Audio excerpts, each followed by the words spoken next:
ગુજરાતભરના તાજા અને સચોટ સમાચાર મેળવવા માટે અમારી રાષ્ટ્રીય સમાચાર ચેનલને સબસ્ક્રાઇબ કરો અને બેલ આઇકન પર ક્લિક કરો। સુરતના કતારગામ વિસ્તારની આરવી ડાયમંડ્સ કંપનીના ત્રીજા માળે ડાયમંડને ક્લીન કરતી વખતે ગેસ લાઇનમાં ધડાકાભેર સાથે બ્લાસ્ટ થયો હતો। ડાયમંડ ઉપરની ડસ્ટ દૂર કરવા માટે અને તેને ક્લીન કરવા માટે ગેસ લાઇનનો ઉપયોગ કરવામાં આવતો હતો। એકાએક જ બ્લાસ્ટ થતાં હીરા ક્લિનિંગનું કામ કરતા 14 રત્ન કલાકારો દાઝી ગયા હતા। ફાયર વિભાગ ઘટના સ્થળ પર પહોંચીને આગ પર કાબૂ મેળવી લેવાયો હતો। હાલ આ ઘટનામાં ફ્લેશ ફાયરથી દાઝેલા લોકોમાંથી 2ની હાલત ગંભીર હોવાની માહિતી પ્રાપ્ત થઈ રહી છે। ગેસ પાઇપલાઇનના ઉપયોગથી આ ગંભીર બાબત સામે આવી છે। ગેસ સિલિન્ડર મારફતે ગ્રાઉન્ડ ફ્લોરથી ત્રીજા માળ સુધી ગેસ લાઇન નાખવામાં આવી હતી। આ ગેસ લાઇનનો ઉપયોગ ગોલ્ડનને ઓગાળવા માટે અને હીરાની સફાઈ માટે પણ કરવામાં આવતો હોવાનું જાણવા મળ્યું છે। તેમજ પેન્ટ્રીમાં પણ તેનો ઉપયોગ કરવામાં આવતો હતો। આ મામલે ફાયર ઓફિસર રમેશ શેલરે જણાવ્યું હતું કે કોલ મળતાની સાથે જ અમે ઘટના સ્થળે પહોંચી ગયા હતા। પાણીનો મારો ચલાવી આગ ઉપર કાબૂ મેળવી લીધો હતો।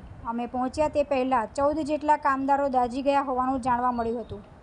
તમામને કિરણ હોસ્પિટલમાં ખસેડીને સારવાર આપવામાં આવી રહી છે। ગેસ લાઇનમાં કોઈ કારણસર બ્લાસ્ટ થતાં સમગ્ર ઘટના બની છે। જોકે ગણતરીની મિનિટોમાં જ આગ ઉપર કાબૂ મેળવાઈ ગયો હતો। हाँ साहब, कई जगह पर आग लगी थी, कई रीते इंजरी से कतारगांव में आरबी डायमंड फैक्ट्री है। फैक्ट्री में उनका पेंट्री के अंदर 10:10 के आसपास फायर ब्रिगेड को कॉल मिला।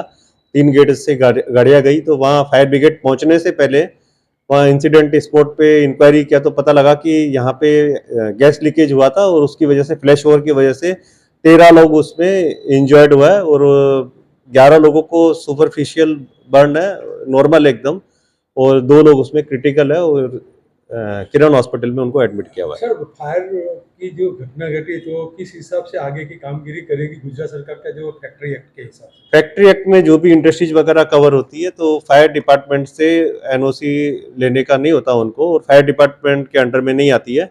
तो जो भी संस्था में ये लागू होता है फैक्ट्री वगैरह, तो वो लोग उसकी इंक्वायरी करेंगे, तपास करेंगे। પરંતુ ફાયર ફ્લેશ થવાને કારણે કામ કરતા રત્ન કલાકારો દાઝી ગયા હતા।